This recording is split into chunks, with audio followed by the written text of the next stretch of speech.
días, hermanos, si nos ponemos de pie y vamos a abrir nuestras Biblias en el Evangelio de San Marcos, el capítulo 14, y leemos el versículo 3 hasta el versículo 9.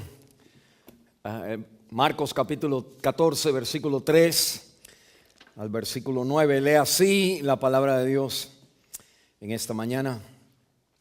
Pero estando él en Betania, en casa de Simón, el leproso, y sentado a la mesa vino una mujer con un vaso de alabastro de perfume de nardo puro de mucho precio, y quebrando el vaso de alabastro se lo derramó sobre su cabeza.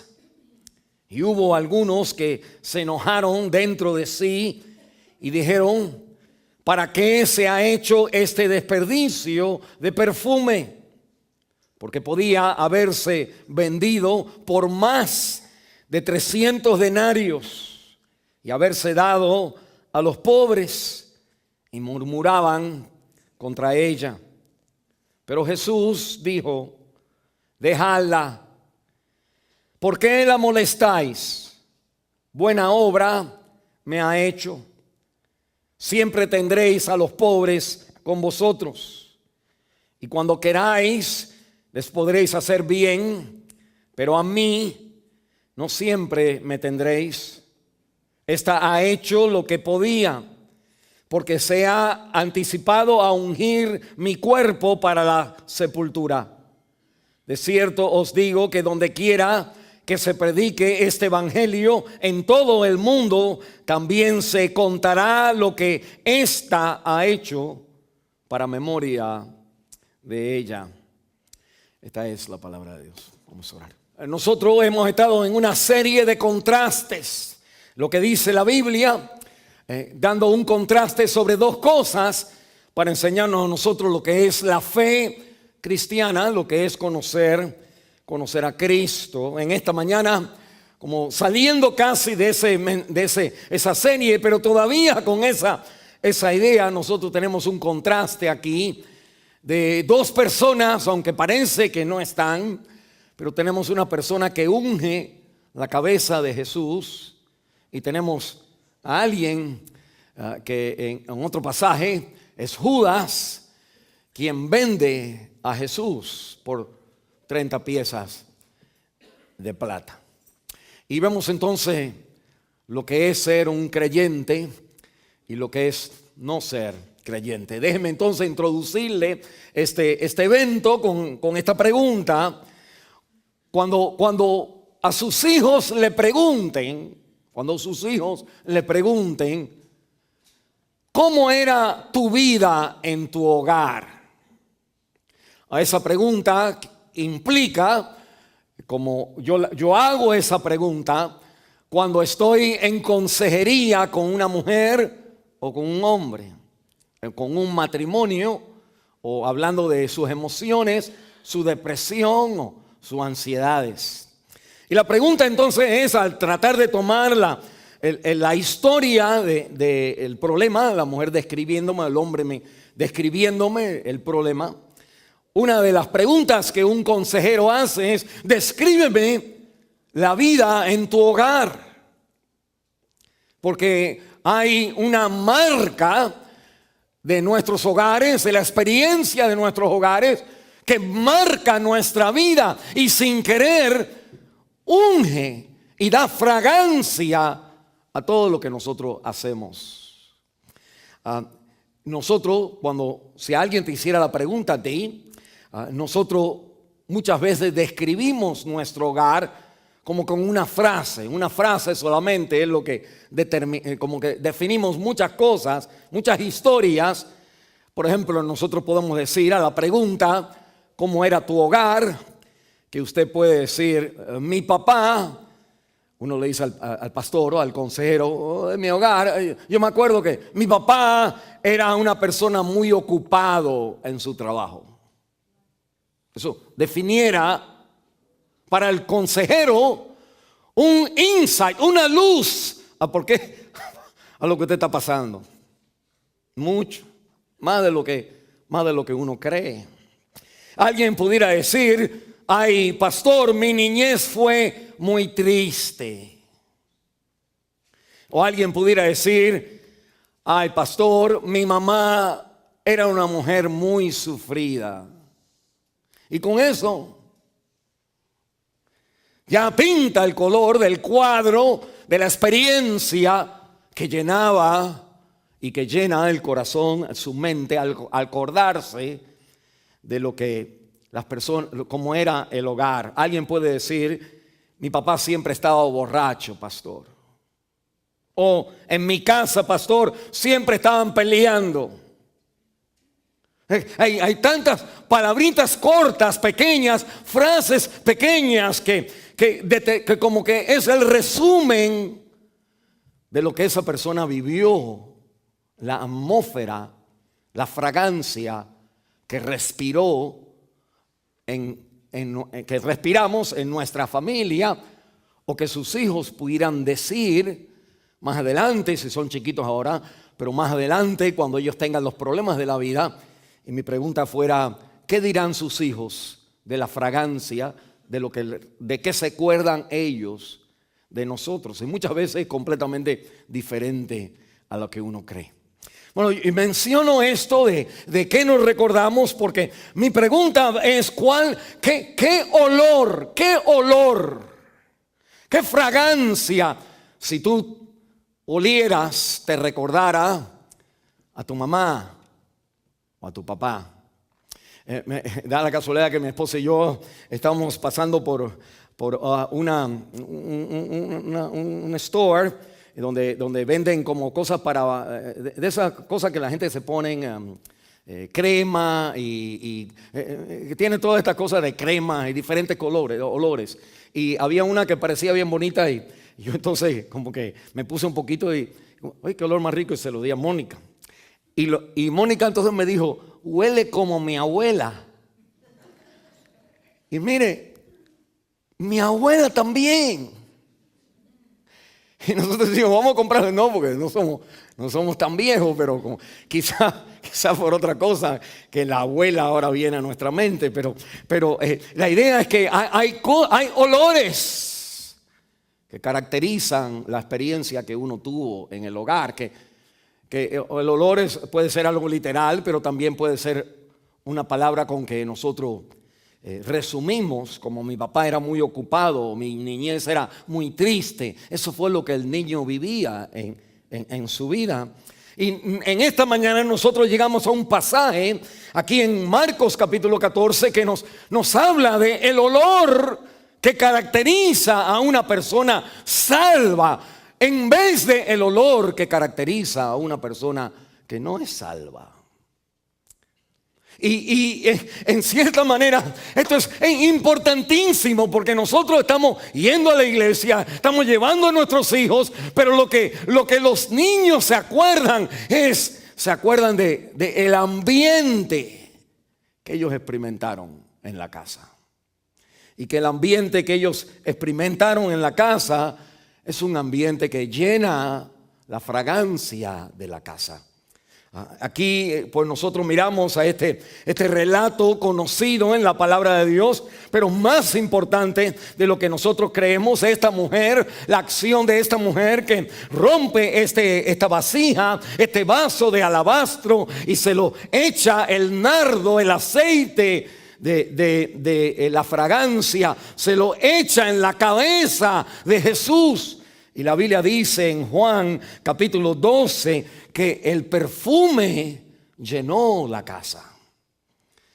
Y en cierta manera lo que nosotros vamos a ver aquí es que hay una marca de una persona que salva, que impacta a sus hijos.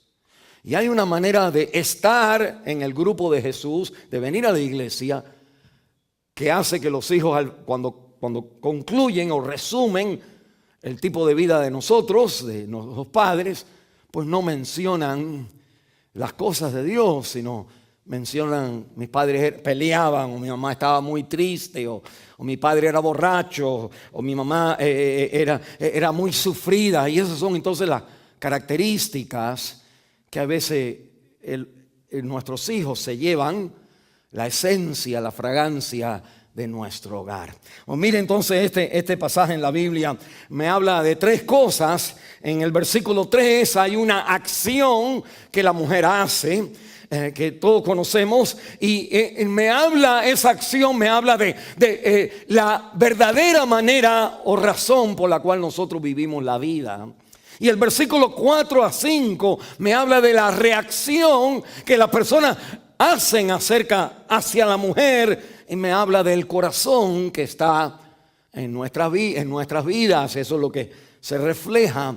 Y por último me habla entonces en el versículo 6 al 9 de las palabras de Jesús, la encomendación que el Señor le da acerca de esta mujer, o dice acerca de esta mujer, y nos enseña entonces el valor principal, esencial, que determina un hogar cristiano.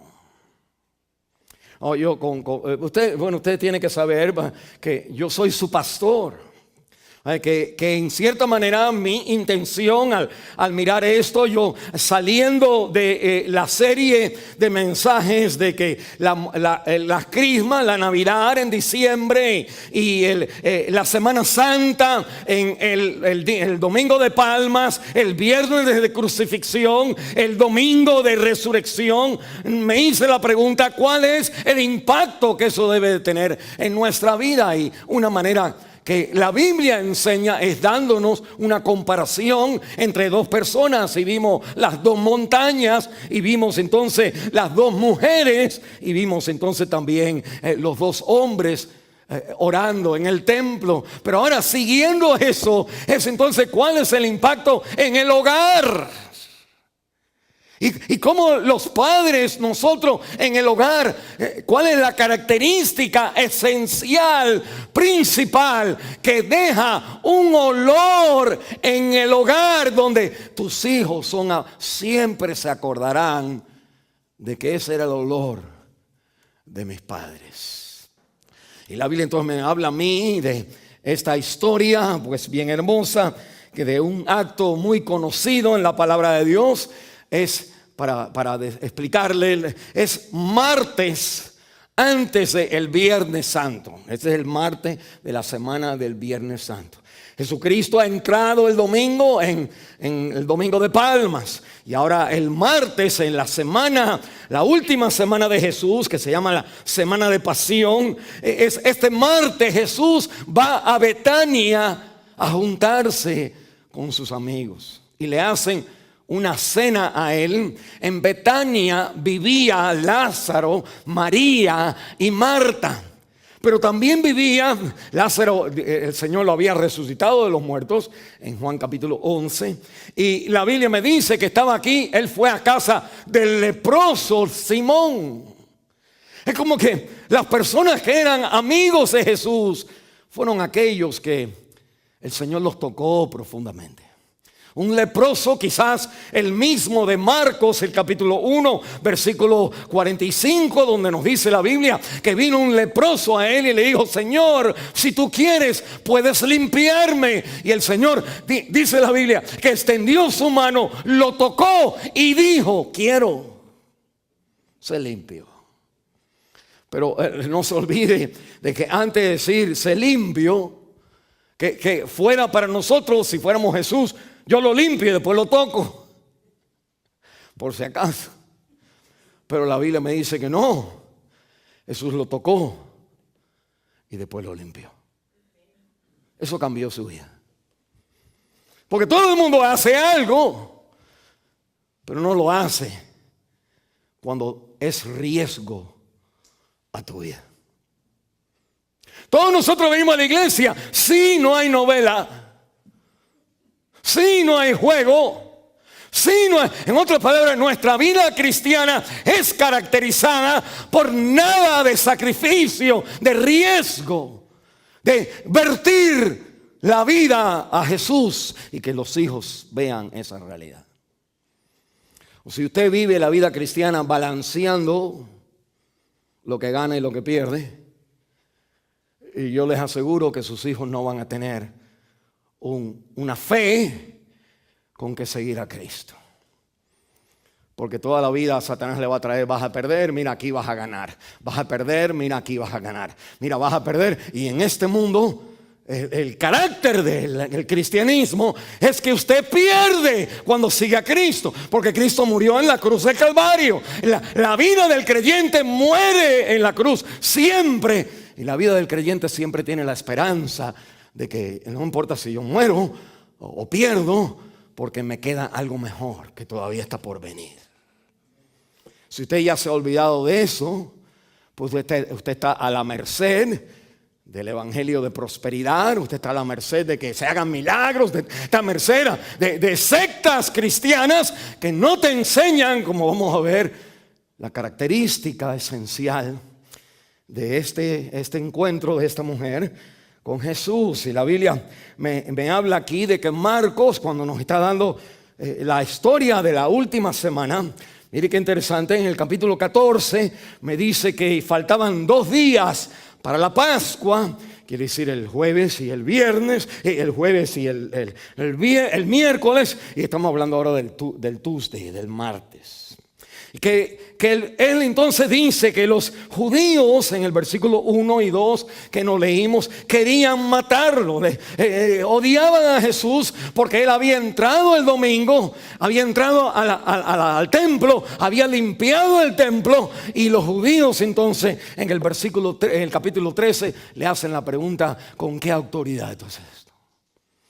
El Señor ha reprendido a la higuera y la higuera se ha marchitado, y los discípulos han dicho: Señor, ¿qué quiere decir? El Señor le está dando una ilustración de la condición que se encuentran los judíos, el Jerusalén y el pueblo viejo, antiguo de Dios, al no haber aceptado a Cristo. Es más, que lo querían matar. Ese es el martes. Y el viernes, they're gonna get their wish, el viernes lo van a matar. Pero la Biblia me dice que mire, ese es el versículo 1 y 2, mire el versículo 10. Entonces Judas Iscariote, uno de los 12, fue a los principales sacerdotes para entregárselo. Y dice la Biblia que entonces ahí se alegran, en el versículo 11, al oírlo. Y se alegraron y prometieron darle dinero, que sabemos que fue entonces 30 pedazos de plata, que es lo que cuesta un esclavo. Y entre que los judíos quieren matarlo y que ahí viene Judas, la oportunidad de cómo hacerlo, Marcos, miren un momentito, por el Espíritu de Dios, pone, todos los comentaristas dicen esto, pone entre el versículo 2 y el versículo 10, pone el 3 al 9, donde está la historia de Cristo, el relato de Cristo en Betania, y viene una mujer que le rompe el frasco de perfume y se lo echa en la cabeza. Y que todas las personas dicen cuando ven eso, que Marcos ha puesto esto por guía del Espíritu Santo, porque él quiere enseñar un contraste entre cómo la gente, cuando no han reconocido a Jesús como son, y aquellos como esta mujer que han conocido, que reconocen a Jesús como Él es. Y que es en reconocer a Jesús como Él es, y la acción que viene, donde entonces tus hijos y la casa es transformada. Bueno, la Biblia entonces me habla aquí de un acto de adoración en los versículos 13 adelante. Jesucristo, mira, bien, Jesucristo está ahora el martes cenando con sus discípulos. La cena de aquel entonces es estar todos alrededor de una mesa, donde a veces la mesa es como un rectángulo y el que sirve viene por el medio entre las mesas. Y Jesús está recostado con los pies atrás. Marcos nos dice, porque son Marcos capítulo 14 y Juan capítulo 12, hay que leerlo al mismo tiempo. Marcos nos dice que la mujer viene a su espalda. En otras palabras, Cristo nunca la ve entrar. Lo único que siente es que le echan algo en la cabeza. Y que pues todo el mundo ha visto a la mujer que de pronto ha roto esto y se lo ha vertido en la cabeza. Ha empapado a Jesús. que probablemente Cristo es como que, ¿qué pasó aquí? Lo asombra en el momento. Y la Biblia entonces me enseña a mí que este acto de ungir, Juan capítulo 12, Marcos dice que se lo echa en la cabeza y Juan dice que ella entonces le vierte el alabastro y lo enjuaga con el pelo a sus pies. Que tanto se había desbordado el poquito de este perfume que le había caído en la cabeza y lo que había caído en sus pies, la mujer que es María, en Juan capítulo 12, le da el nombre, aquí no le dicen el nombre, pero María entonces le echa en la cabeza y le moja los pies de todo, y que ella entonces se seca sus pies con el pelo de ella. Y la acción esta es una acción a los reyes que se le hacían, a los sacerdotes y a los profetas. Es una acción de adoración, de reconocimiento que esta persona es alguien importante. Y que ungir su cabeza y llegar hasta sus pies es entonces una característica ahora habla de María. Cuando hablamos de María, a María la vemos 3 veces en la Biblia. La vemos en Lucas, cuando ella está en la casa de Marta y Lázaro, y ella entonces está ¿dónde? A los pies de Jesús. Y la vemos en Juan capítulo 11, donde cuando Cristo viene y Lázaro ha muerto, que María sale corriendo a él, y la Biblia dice, y se le tira a sus pies. Y aquí en Marcos capítulo 14, en Juan capítulo 12, la Biblia entonces me dice, no solamente le echan la cabeza, sino ella se mueve otra vez. Hay algo a la posición de los pies de Jesús, que ella es el único lugar donde es safe, es seguro, es la posición de toda persona delante de Dios. Esto de el alabastro es entonces es como un mármol blanco, no quite mármol, sino algo parecido al mármol que viene de Egipto, y es como un frasco, algo así, igual que es un poquitico más chiquito que eso, y que arriba tiene entonces una cera seca, con adentro tenía el nardo, y el nardo entonces un perfume de una planta que venía de India.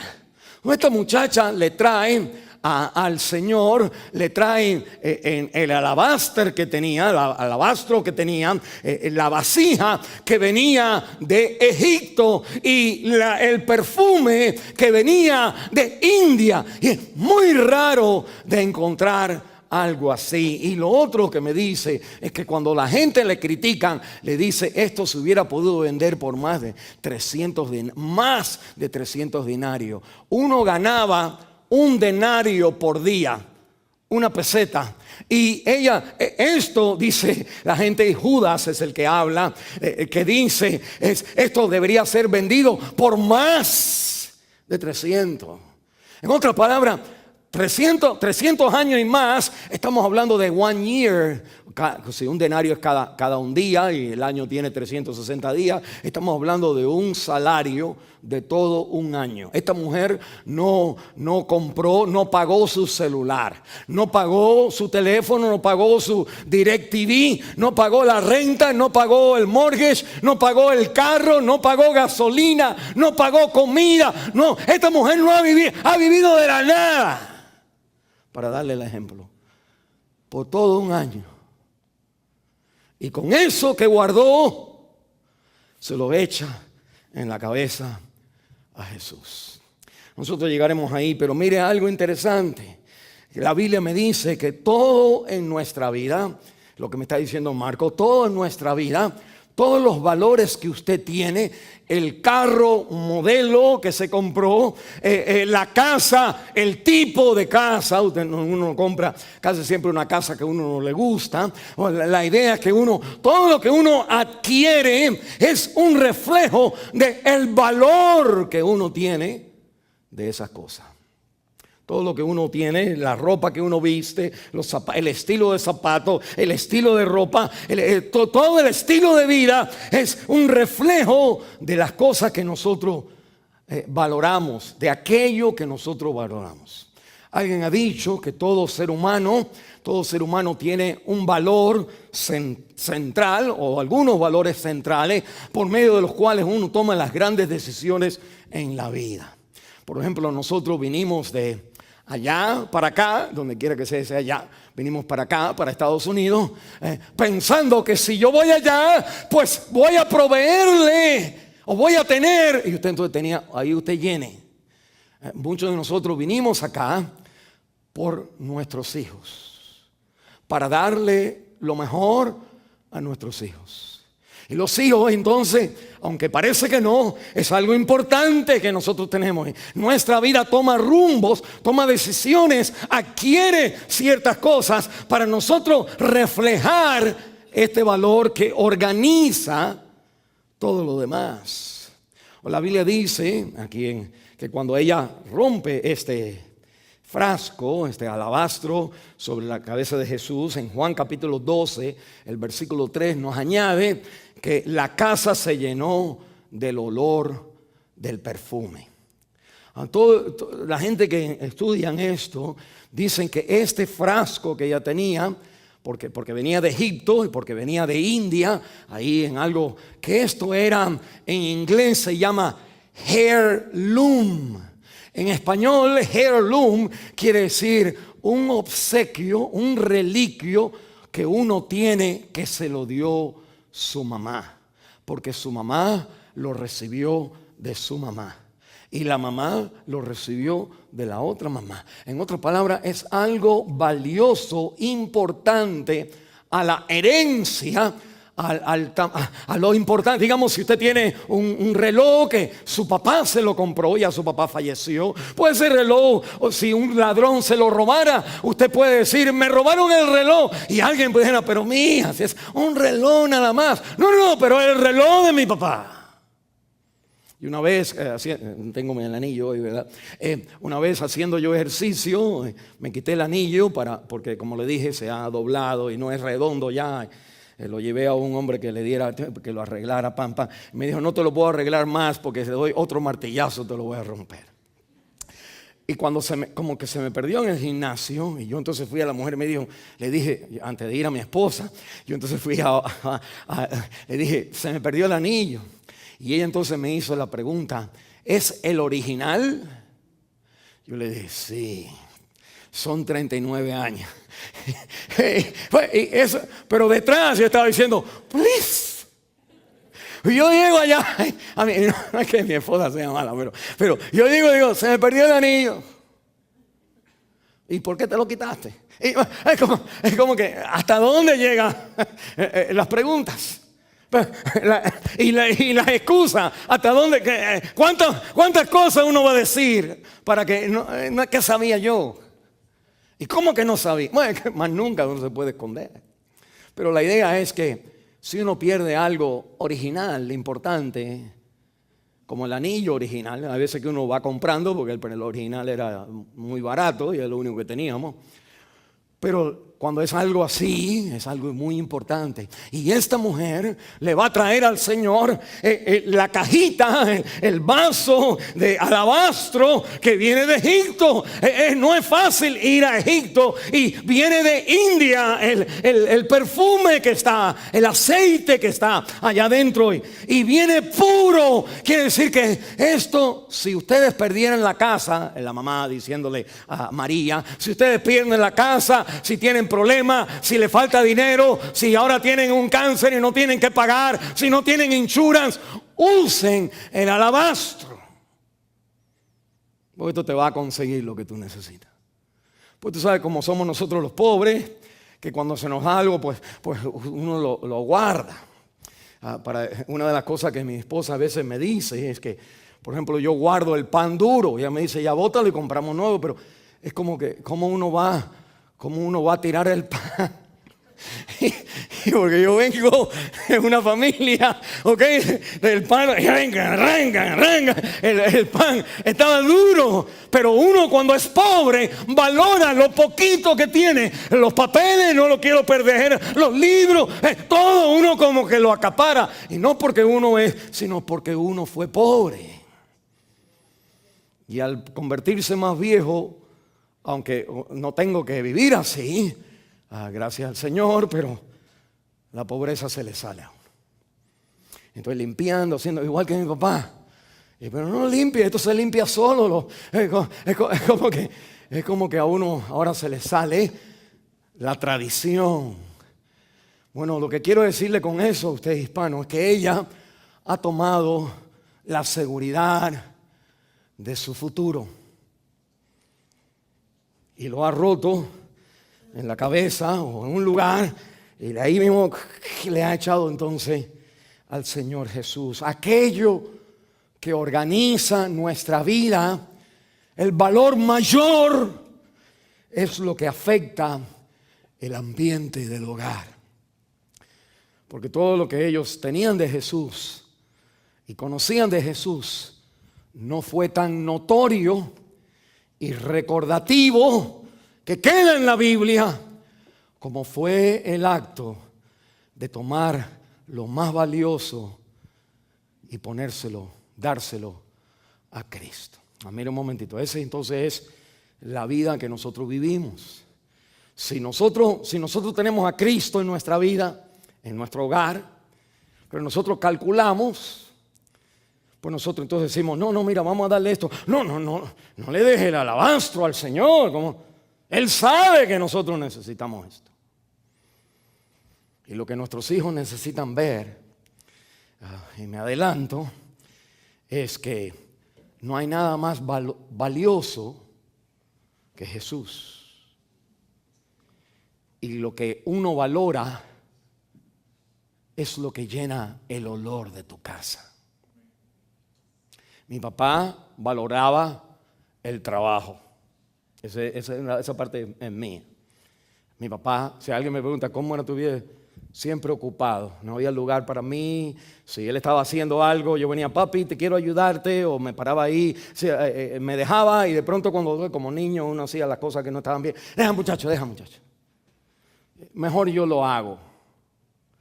Porque era un estorbo para aquel que trabaja no solamente bien, sino rápido, bien.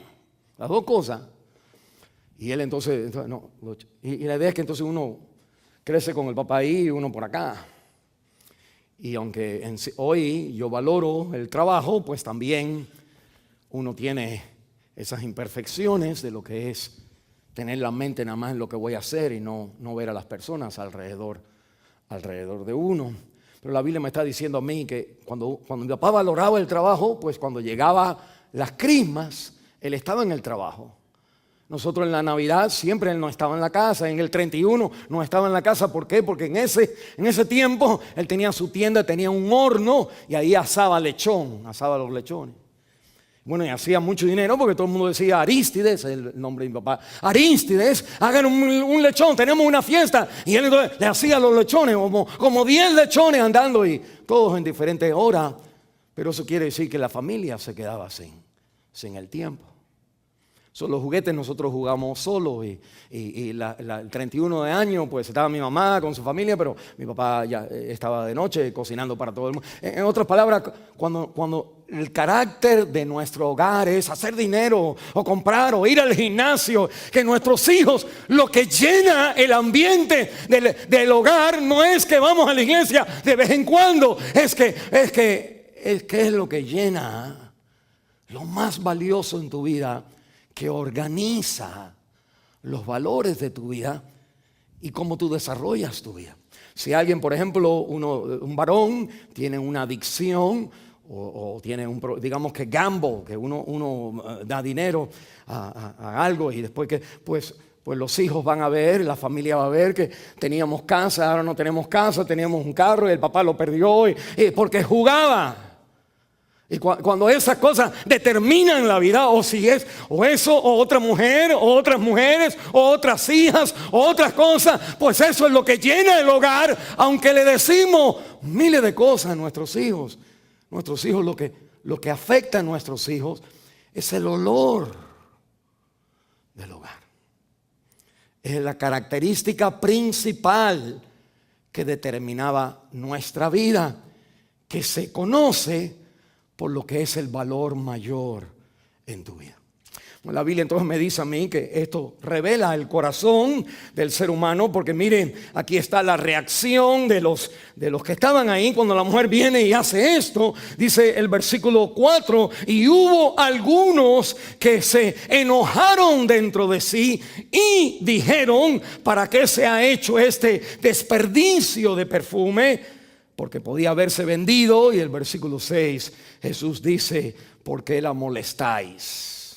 Y lo que me enseña la Biblia es que ahora esto, lo que ella ha hecho, pues empieza a revelar los corazones que ahí en ese grupo, y ese grupo eran todos discípulos, no eran gente de afuera, eran gente como que parecían que eran creyentes, estaban comiendo en Betania con Jesús días antes de la muerte de Jesús. Y la Biblia entonces me dice que cuando alguien vive su valor principal, porque de ahí donde la gente, cuando el valor es como Cristo quiere, la gente lo van a criticar a uno. Y se revela el corazón de la gente. Mira, la Biblia me enseña aquí en esta parte que me dice que primero los líderes querían matar a Jesús.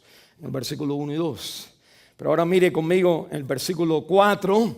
Dice que algunos se enojaron dentro de sí. Y lo que estamos mirando aquí son las características del impacto a la gente que se le revela ahora el corazón por el acto de esta mujer. Ahorita lo traemos, va a entender mejor, pero conmigo ahora siga nada más esta parte de que cómo las personas pensaron acerca de la mujer. Dice la Biblia que no les gustó en el versículo 4. Dentro, versículo 4, dice: hubo algunos que se enojaron dentro de sí. Hay gente, hermano, que te ven, te miran, no mueven ninguna parte, tú no tienes ninguna idea, pero adentro en su corazón algo no le gustó lo que tú dijiste, no le gustó lo que tú hiciste, no le gustó, como vamos a ver, el acto de lo que es una vida cristiana de verdad. Y la Biblia entonces nos dice a nosotros que se enojaron dentro de sí. Los problemas de afuera comienzan adentro primero. Que antes que uno critique, antes que uno diga cosas, antes que uno diga: pues esto se hubiera vendido mejor, hubiera una mejor versión, una mejor decisión, es porque la persona adentro tiene un corazón. Y la Biblia me está diciendo a mí que todo lo de afuera es un reflejo del valor que nosotros tenemos en nuestro corazón y cómo Cristo ha sanado ese corazón. Mire lo otro que dice la Biblia en el versículo 4. Algunos se enojaron y dijeron. Entonces hablaron. Y la palabra de Dios nos dice que lo que llena el corazón, de lo que llena el corazón, habla la boca.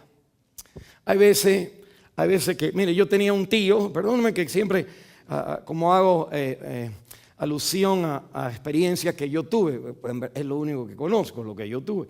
Yo tenía un tío que se emborrachaba todas las semanas.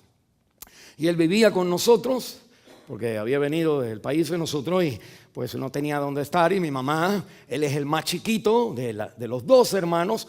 Mi mamá entonces lo acogió en la casa y no había mucho lugar en mi casa. Y en el cuarto donde yo dormía me pusieron a mi tío. Mi tío venía de noche borracho, a los viernes, como eso a las 3 o las 4 de la mañana. Y cuando llegaba era un olor terrible, pero eso es lo menos. Algo que me acuerdo es que de pronto había un silencio, y entonces yo estaba durmiendo, pero ya sabía que venía, y entonces había como un silencio. Yo pensaba que él estaba entonces enfrente de la cama y se va a acostar en la cama, y de pronto yo escuchaba un ¡pum! Y yo todo adentro me reía. Yo decía, él pensaba que estaba enfrente de la cama, estaba como a 3 pies y se tiraba, ¡brum! Se mataba. Entonces yo ahí riéndome. Él entonces se ponía de pie, encendía la luz. Entonces pues yo me despertaba y él entonces me empezaba a hablar y me decía, para ponérselo corto, hasta del mal que yo me iba a morir. Mi mamá lo escucharon porque ellos sabían cuando él entraba, a qué hora está llegando el tío, y escuchaban entonces cómo me hablaba. Tú, Alberto, eres una... Y de todo lo que había pasado en la semana, había una historia que él tenía. Pero durante la semana, tú ni te dabas cuenta. Si tú, digamos, jugabas la pelota y fallaste, te ponchaste, él te vio. No dijo nada. Está bien, Alberto, no importa, next time. Cuando estaba borracho, tú no le das ni a un melón. Eso es lo menos para darle. Y de ahí me decía, hasta que mis padres le dijeron, tienes que irte. Porque así no se le habla a un niño. Tenía 12, 13 años de edad. Bueno, lo que yo veo es que hay veces que en los cristianos hay una poison, hay un veneno en el hablar. Es como una persona, y no estamos borrachos, sino que hablamos y como que hablamos como el borracho, hablándome a mí. Cuando las personas usan que hiciste esto y ahí te dan una historia que uno dice, pero yo hice eso, fallé, el piche, pero eso no quiere decir todo lo demás. En nosotros los esposos a veces, tú no sirves para nada, o tu padre y tu mamá todas eran iguales, y es como que de pronto hay un veneno, hay un nivel de enojo y de mal en los hogares que fluye por lo que está en el corazón. Y lo que está en el corazón entonces no es lo que está en la mujer, sino en lo que está en Judas. Cuando comparamos en Juan capítulo 12, es Judas quien dice en el versículo 4, esta mujer ha desgastado el dinero, se le podía dar a los pobres. Y la Biblia dice en Juan, no porque a él le interesaba a los pobres, sino porque él robaba del dinero de Cristo en la ofrenda. Que, by the way, el Señor tenía que saber. Y nunca lo corrigió. Él mismo en su carácter, Judas en su carácter amargado. Lo interesante de el capítulo 14, 3 y 9 es que cuando él ve el desperdicio, que este dinero que se hubiera podido usar mejor, en su opinión, en darle de comida a los pobres por más de un año, que ¿cómo esto? Y que ahí él se pone de pie en el versículo 10 y por esa razón, envenenado por como el Señor ha hablado bien de ella, cuando ha gastado el dinero, que eso le da a él el derecho de traicionar a Jesús. Y la Biblia entonces me enseña a mí cuántas veces, hermano, por algo que alguien hace, yo vengo a la casa y saco el veneno acerca de todas las personas, pero el que es afectado es tu hijo en su relación con Dios.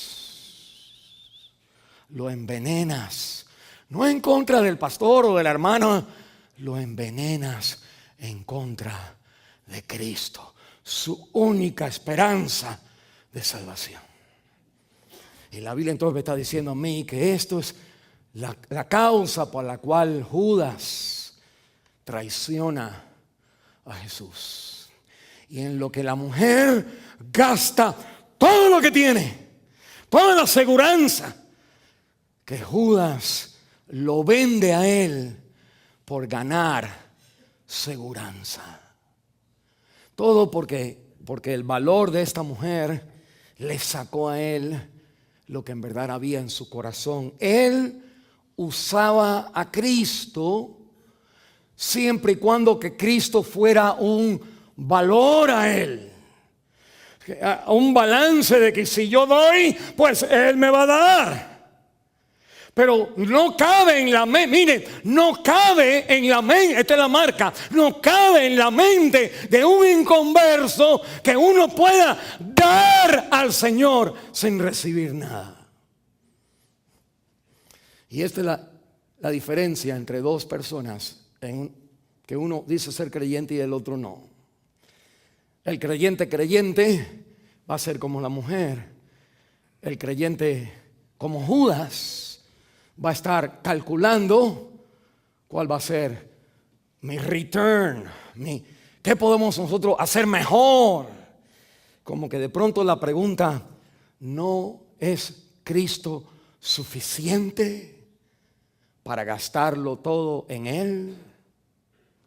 Mire, entonces, el impacto de la fe es que lo que usted valora. ¿Cuál es eso? Cada vez que nosotros seguimos a Cristo, escuchamos al Señor en su palabra, leemos su palabra en privado en nuestra casa, hay entonces hay un llamado de costo.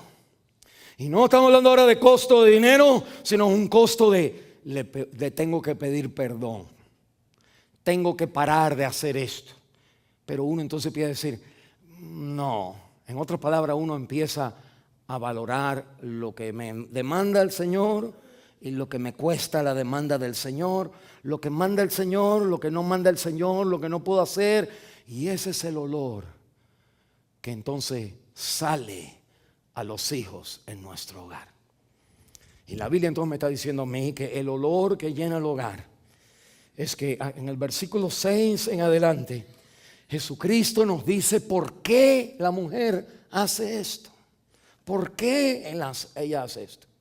Judas y los discípulos, Judas comienza la plática, pero dice algunos en Marcos, en Judas en Juan capítulo 12, Marcos 14, es otros también, otra palabra, la gente que son Judas en un grupo de seguidores de Cristo son aquellos que tiran como a ver si la gente está en contra, y si están en contra, pues ahí hacen el grupo en contra al final de Jesús. Y la Biblia entonces me enseña que el Señor le dice a estas personas, los reprende y les dice, déjala, leave her alone en inglés, déjala. ¿Por qué? Versículo 6, ¿por qué la molestáis? Y la palabra molestar, mire, en el original es la palabra del sonido de un caballo. No sé cómo hacen los caballos ya. Pero mire cómo es la cosa. La gente ve algo que tú haces, pero adentro, la gente entonces busca a un amiguito, amiguita. Oye, ¿viste lo que dice? Empiezan a hablar. Y que la gente entonces, cuando se unen, ya entonces cuando pasa la hermana o el hermano o quien sea, que le estamos viendo que está mal, entonces nosotros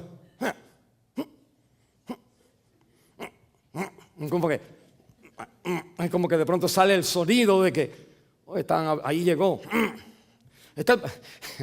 Permítanme decir, ahí llegó el pastor. Es como el caballo. Y la Biblia dice, dejen de hacer el sonido de aciscado a esta persona. Y el Señor entonces le dice, mire qué tremendo, a los pobres, ya que ustedes están pensando en lo mejor, dice, siempre tendréis a los pobres. Y lo que está diciendo el Señor es, a ver qué hacen ustedes para los pobres. En otras palabras, ustedes siempre tienen a los pobres, let me look, déjame ver. En otras palabras, hay veces que usamos la excusa de que esto se hubiera podido hacer mejor, pero si llegara el momento, usted no lo hace mejor. Y dice la Biblia, ella hizo lo que pudo.